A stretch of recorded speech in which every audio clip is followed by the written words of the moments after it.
Hello. So in this tutorial, I'm going to show you how to go from an OnShape model, such as this one, to create ultra high quality realistic renders, such as these, that are, I guess, a much more professional way to display your design ideas. Okay, so we're in OnShape and we've got an assembly. So we need to make sure that we are going to download and export the assembly view and not just a part studio, because we want all of the parts. So if I look at my assembly here, it's got components such as these wheels and then the main body. So that's the part that I want. I can right click and I can export that assembly. And the format that I want to choose is step here, STEP, as my file type. It doesn't really matter what I call it. I'll call it F1 car. And I'll hit download. Great. So that's that part done. Then we are going to go to the program that we're going to use. It's this one here. So it's called Autodesk VRED. I'm using the professional version, which is free for education. So this is absolute default settings, the way that it would open if you open the program for the first time. So let's explore a little bit. I'm using my scroll wheel here to zoom in and out. It's kind of like a dome shape that I'm going to put my model in. We can adjust a whole bunch of settings, but our model is going to end up in that dome shape. And I might like to have my graph on. So I'm going to toggle my graph on, which shows on the side here, kind of like a tree and a bunch of things that will become clear. And then I've also got some options that we're going to explore in this materials tab down the bottom. So that becomes quite important if I open that up. Now I could also expand my environments and expand my studio. So let's have a look at that for a second. I'll close this up. I can turn screen plates off, we'll use that later. But if I turn wireframe on here, I could look at, I've got my dome, and I've also got this shadow plane. So VRED kind of works where it uses this shadow plane to cast shadows on as a flat surface, and we could adjust how dark those shadows are. And then the dome is the structure where we place our model inside of, which will affect how light interacts with it, etc. So wireframe, if I turn that back off, I'll back to something that looks like this. If I come back to my materials tab, I can also have a look here. I've got my environment and then I've got my shadow, those being two different things. I can create different environments. So it's kind of like in this studio one at the moment, but I might like to adjust that to have, say, a more kind of matte white background. So that's something that we can do. You could certainly adjust the settings inside that studio, but so you can adjust things here. Exposure, I could adjust that to brighten up my background, but I can also create a new environment. So this plus button down here, I can create a new environment. And a sphere environment is what we're working with. So if I choose that, I can download, I guess I'm importing environments. If we work with some files that I prepared, so on our class page for F1 in schools and the graphic designer page, there's some files here. I couldn't upload them as files, so they're there as links, but this one, studio environment, if you click on that, you can download this studio environment. Shouldn't take long. And then back in our program, if I went to downloads, I can find that studio environment and I can open it. Okay, so you can see now it's loaded my new studio environment, I guess. I could go back to the old studio, or I could go back to this new studio environment. If I zoom in a little bit, I'll end up kind of inside that environment, and it doesn't look like much now, but it might form a nicer background. The other one's still there, so I can still flick between the two if I want to. Okay, so time to import our model. I can go import up here, and then I've got to find that model that I downloaded. So for the purpose of following along with this tutorial, I've also given you the model here, F1 car model. So you can download it from here and then use it as an example, and it'll be the same as mine. So I know my model is in my downloads. It must be this one called F1 car, and I'll open that. Okay, so a couple of options here. File type is step, that's right. These should all be okay. Things that I like to click are put onto the ground. So it places it on the ground. At the center of origin, we'll put it in the center of the dome, and we'll click merge materials and apply materials. So this should link. So if in OnShape, the person who's made this model, or you've made this model, if you've assigned a material, say you've told OnShape that the car's made out of balsa wood, or that the wheels are plastic, then it will try and import those materials and link them up to materials in the database here in VRED. So it doesn't do a perfect job of it, but why not try that? And then we'll click import. All right, so this, it says it's 100% finished. This window doesn't always close on its own. We'll give it a second. It's pretty hard on the computer. All right. So there we go. My car is there, and it is very small. But if I zoom into it, I can see what I'm working with. So that's quite good.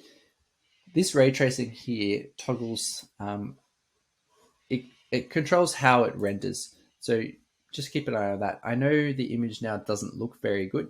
The longer I leave it, the better it will look as the computer does more passes to improve the quality of this image. Obviously, this is very difficult.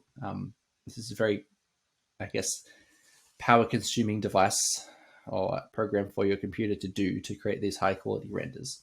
So it gives you a pretty low-quality image to start with while you're working with things.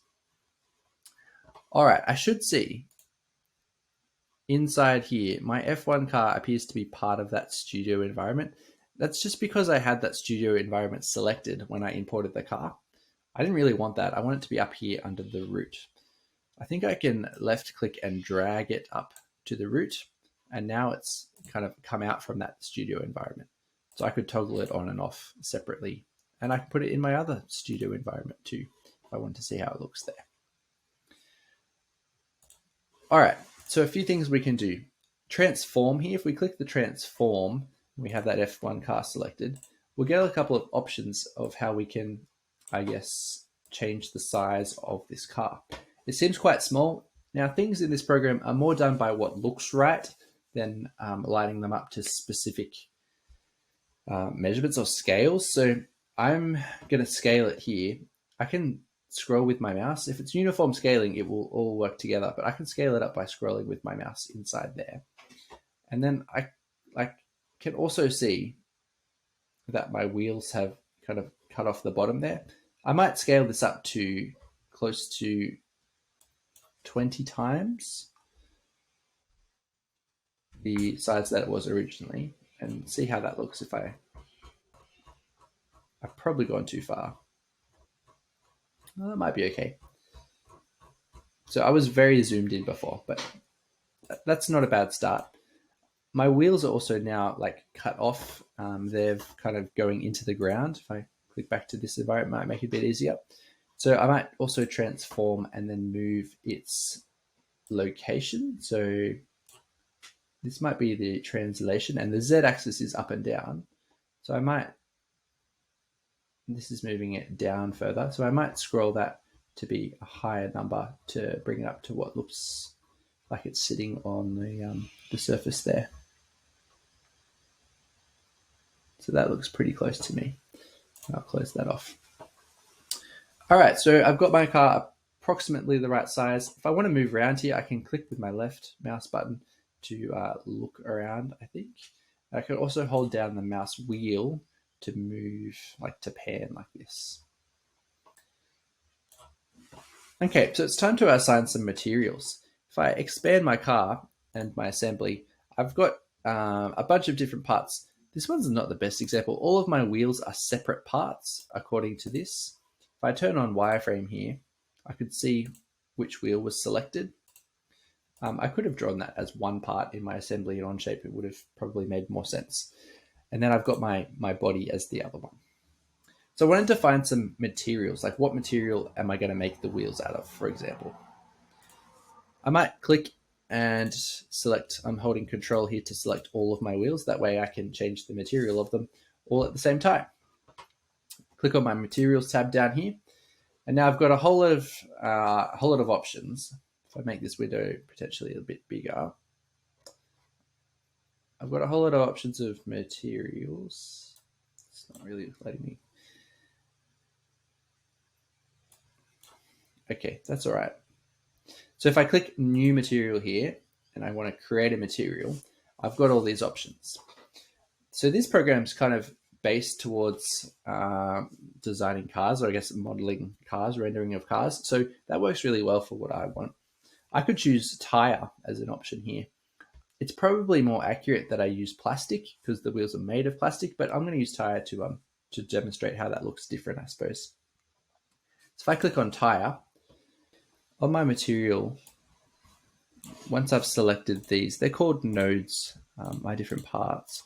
If I've selected those, I can right click on that material I imported and click apply to selected nodes or apply to selection. And it will apply that material choice to my wheels. I can still come and edit that material. So it didn't look like it did much because the color is still gray. So if I change the color of the rubber, my primary color, I can change it to something black that looks like this. I didn't click accept. But if I pick this color somewhere down here, and then I accept, it's obviously changed the color. I could also change the gloss color. So if I wanted, we'll do something kind of crazy, but it would change a little bit. If you look, you can see the background there. It changes the glossy level to a different color. Could get a bit wild, but I really want that gloss color to be close to white. Maybe I'll pick up on a little bit of red, just a little bit, because it's going to reflect off the car body, which if I keep that red, I might have those two things relate a little bit, which might make it look more realistic. I could also change how reflective it is, how glossy it is. Obviously, it doesn't really look like rubber if I make it 100% reflective, but I could change that a little bit. And I can change the roughness as well. I guess rubber has different texture, and so I've got an option to play with there. I haven't had too many noticeable results by changing that roughness too much.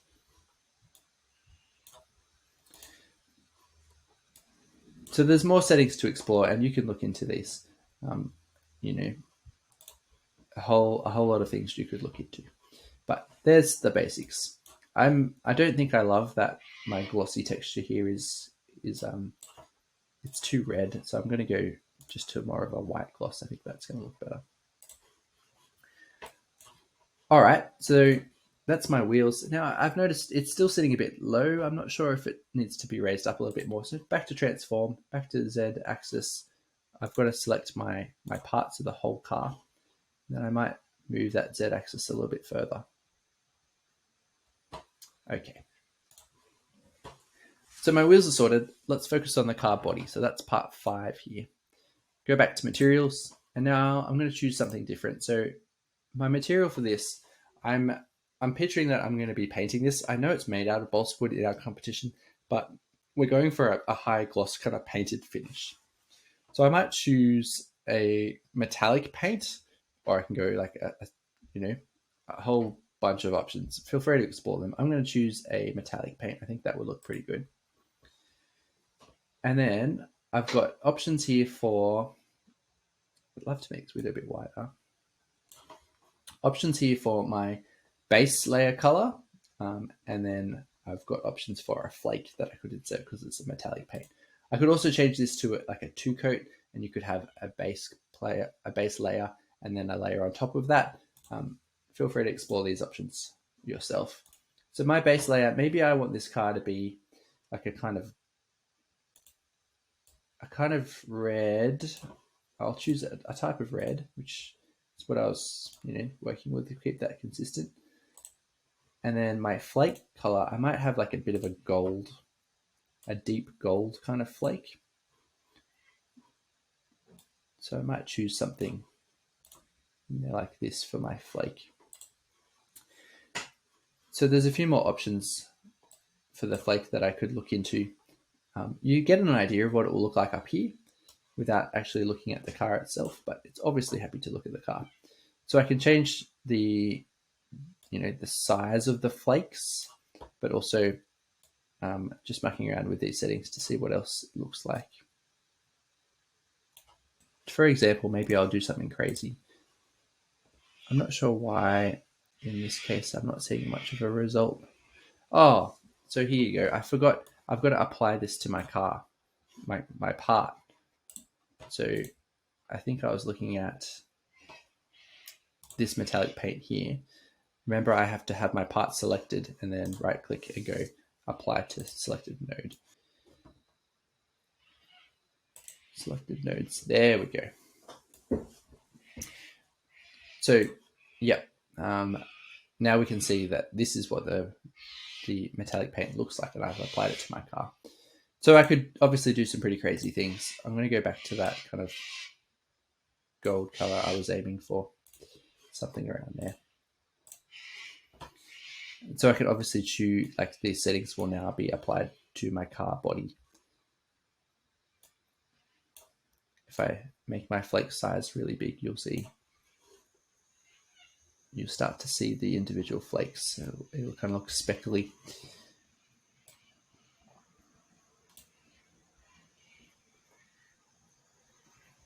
Okay, so something like that will work okay for me. I've also got the clear coat again. I could change the clear coat color or how reflective my car is, like how shiny the highlights are. If I go too far, it looks like it's really thick, clear coat of paint over the top. So choose something that resembles how you're going to design your car. I'm just going to have kind of a lower level of gloss. Okay, so that's materials assigned. So remember, I've still got these two different studios. Maybe I like this white background. I could use that. Great, it's time to produce the final renders of our car. So we're going to, I guess, position it in such a way that we're happy with the shot that we're getting, the angle that we're getting. And we'll see, maybe something front on will work well. Now there's a few things I can do. I've got the scene menu here. I've got one called Bake Light and Shadows, a menu there. Let's have a little look at that. We can add a few. We can change a few settings. Yours is probably on maybe low here. So this is kind of talking about adding shadows to that shadow layer. I know it's hard to see with our kind of grainy image at the moment, but maybe we change our shadows to be medium or high quality, which would work a bit better. You can play with the settings, but I like to have these settings in place, and we can click calculate or apply some of those shadows. Okay, so it didn't change too much because my render isn't fully complete yet, but that's fine, that's good. And then we can create our render officially here by clicking on this render button or render menu down the bottom. So a few things to look at. You've got your quality here, your I guess pixel resolution. You can, the further you scroll up, I guess you're getting to some like 4K quality, which is fantastic. You can go even beyond that. If you want to print this like a really big poster, you'd have to create a very high quality render, but it will obviously take more time to do that. So I've made a few at 2K quality, and it takes about half an hour to produce one of these images on my laptop. I've also got some other settings here that we could look at. Right, so I think in general settings, I mean, we don't have to change these. We would get a good quality image just using the general settings that are there by default, but we could change a few, like in this ray tracing quality. We can change to potentially full global illumination. So try selecting that one, and then coming down here and changing some of the still frame rates. You could change that to 16. That might help. And there's a few other, these still frames here in refraction sampling and trace depth. You might like to change those as well.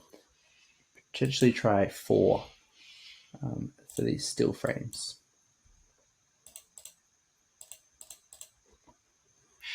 it will require more computing power the higher you make these, but we want a pretty good quality render. So I've changed a few things in ray tracing, but if you're unsure, you could just leave those as default and muck around with that later. All right, so let's choose where we're going to put it and our file name. So if I click here, I can choose the folder where I'm going to put this. It doesn't matter, you put it where you want to put it. Image, I can put it on the desktop. I can change the file name and then choose the resolution. I would suggest doing at least something that is kind of 1080p, so 1920 by 1080. That would be a good place to start, or go up further from there if you need something great quality, and click render. And I'm not going to take time in this video to show you that rendering process, but then it will download it as a file. So we'll go back and just have a look at some of those examples that I did earlier. So these are, I think, a 4K quality.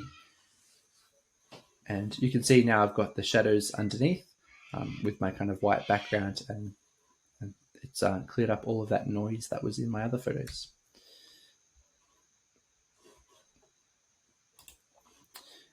So that's how you use VRED to produce, I guess, quality renders of your F1 car for F1 in schools. Hopefully you found this video helpful.